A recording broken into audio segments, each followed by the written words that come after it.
战被王一博抱着疯狂啃咬，简直像在吃零食。这句话一出现，立刻点燃了网络的讨论热潮。有人觉得夸张，有人觉得暧昧，也有人敏锐地察觉到，这并不是单纯的玩笑，而是一种高度情绪化的隐喻表达。在娱乐圈这个高度克制、处处留白的空间里，任何身体距离的缩短都会被无限放大。而抱着啃咬这样的词汇，更像是一把钥匙，瞬间打开了观众长期压抑的情绪想象。这并不是低级的感官刺激，而是一种情绪投射。当观众用像吃零食一样来形容这一幕时，实际上是在表达，那一刻的亲近是自然的、失控的、不经修饰的，是一种无需解释的本能反应。如果只从字面理解，啃咬似乎带着夸张甚至冲击性，但放在语境中，它更像是一种情绪浓度的形容词。那不是攻击，也不是越界，而是一种情绪溢出后的比喻。当情绪无法用语言表达时，只能用最原始、最生动的方式来描述。观众真正感受到的，并不是身体接触本身，而是那种毫不设防的状态。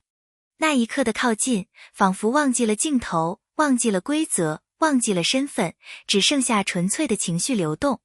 在这一幕中，王一博的抱成为核心焦点。他并没有刻意展示什么，也没有夸张的表情管理，而是呈现出一种极其自然的靠近。正是这种不表演的肢体语言，让观众感到真实。他的动作没有侵略性，却带着强烈的存在感；没有宣示主权，却让人无法忽视。这种矛盾感，恰恰是最容易让人上头的地方。如果说抱是动作，那么肖战的反应才是情绪的放大器。他没有明显的抗拒，也没有刻意的迎合，而是一种完全放松的接受。这种状态只会出现在极度信任的关系中。正因为没有防备，观众才会觉得危险。因为真正能击中人的，从来不是刻意营造的亲密，而是那种我知道你不会伤害我的安心。像在吃零食一样，听起来轻佻，却极其精准。零食意味着什么？意味着随手，意味着自然，意味着不需要仪式感。也就是说，在观众的感知中，那一刻的亲近并不是被设计出来的，而是顺手发生的。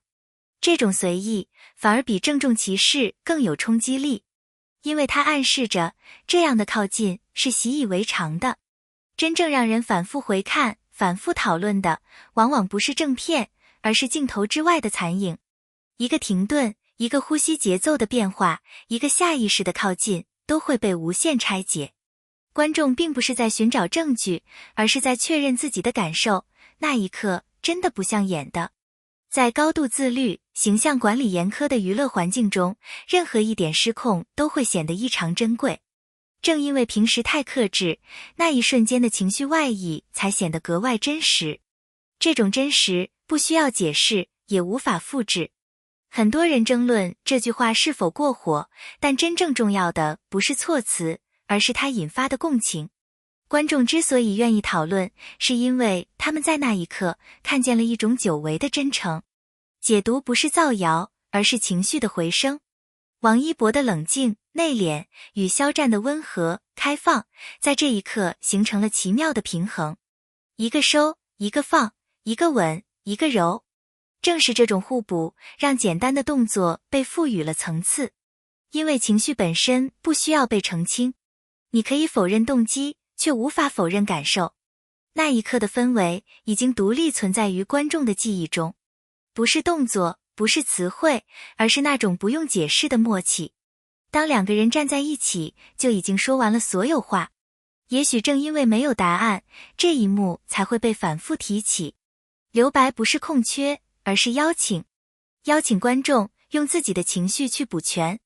当观众看到那一刻时，内心产生的第一反应往往不是理性判断，而是一种近乎本能的情绪波动。所谓越界感，并非来源于动作本身，而是来自情绪的真实度。如果那只是表演，哪怕动作再亲密，也只会被当成流程。可偏偏那一瞬间的气氛，带着明显的未被设计的痕迹。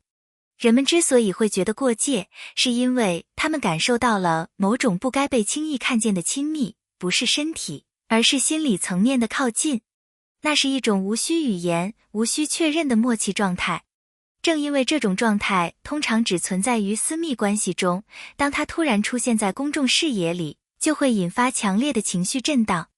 很多争议其实并不是否定，而是一种不知如何安放情绪的外化反应。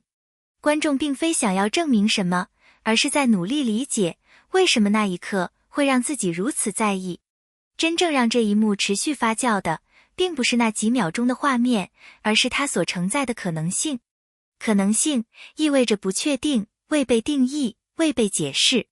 这种开放状态本身就极具吸引力。当画面结束后，故事并没有结束，反而在观众心中刚刚开始。每一次回看都会叠加新的理解、新的情绪。有人看见信任，有人看见依赖，也有人看见一种长时间累积后的自然亲近。正是这种无法被一句话定性的状态，让人不断想要靠近真相。可偏偏，情绪的真相往往没有标准答案。于是，反复回放成了一种情绪确认，确认自己不是唯一被触动的人。在这一刻，观众不再只是旁观者，而成为了情绪的参与者。每一次解读，每一条评论，都是在为这段瞬间添加新的意义。这并不是过度解读，而是一种情感共创。当创作者没有给出明确解释时，留白便自动交给了观众，而观众用自己的经验、情绪、渴望去填补这些空白。于是，这一幕不再只属于当事人，而成为一种集体情绪的投射场。也正因为如此，这样的瞬间才会被长久记住。它不需要答案，因为它本身就是一个情绪容器，承载着无数人的共鸣与想象。在高度被包装、被设计的娱乐环境中，情绪外溢是一种极其罕见的状态。明星早已习惯镜头，习惯控制表情，习惯在任何场合保持安全距离。但也正因为如此，当情绪真的溢出时，它会显得格外刺眼，也格外真实。那一刻之所以被反复提起，不是因为动作本身有多夸张，而是因为它不符合常规逻辑。如果是设计好的互动，观众反而会快速划过，可偏偏那一瞬间带着一种来不及反应的真实感，身体比理智先一步做出了选择。真正打动人的，从来不是亲密本身，而是失控前的那一秒犹豫消失了。情绪一旦溢出，就无法再被完美修饰。它会在眼神里，在呼吸节奏里，在下意识的靠近中，留下无法抹去的痕迹。观众之所以会被击中，是因为他们太熟悉这种感觉了。每个人都经历过，当情绪超过理智时，人会变得不再得体，却异常真实。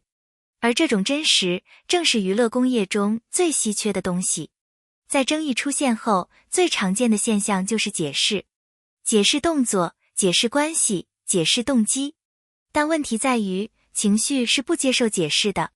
你可以解释行为，却无法抹去观众已经产生的感受。当一个瞬间已经在情绪层面成立，再多的理性说明反而会显得刻意。因为观众真正记住的不是发生了什么，而是我当时感觉到了什么。